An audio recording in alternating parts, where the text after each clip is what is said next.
هاي تفضل هاي. المركز الثقافي والرياضي للشباب بن عروس إنجاز عظيم جدا، وإنجاز بصراحة مكسب لولاية بن عروس ولشباب تونس بصفة عامة.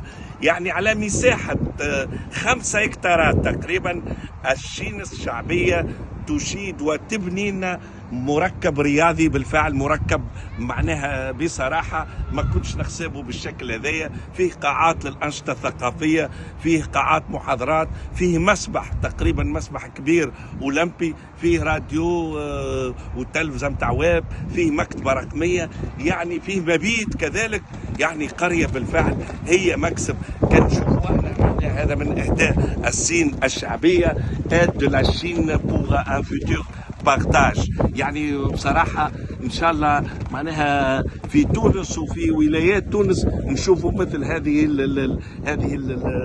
المركبات وهذه القرى الرياضية للشباب. هذا المسبح نشوفوا فيه، يعني هذاك المسبح تقريبا ثم المطعم من غادي مسيرة نمشيو شوي معناها نلقاو المطعم.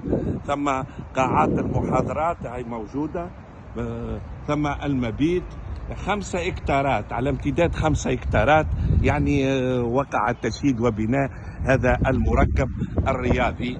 كذلك شفنا في المسبح مسبح كبير ياسر، ما نجمش نقول مسبح أولمبي لكن مسبح كبير معناها محترم جدا. شوفي معناها بالنسبة لك الصغيرات قاعدين، وشفنا كذلك الصغار موجودين فيه. نجموا بعد تو نعملوا لكم فيديو اخر في التيك توك على المسبح هذا. شوفوا هذه المساحة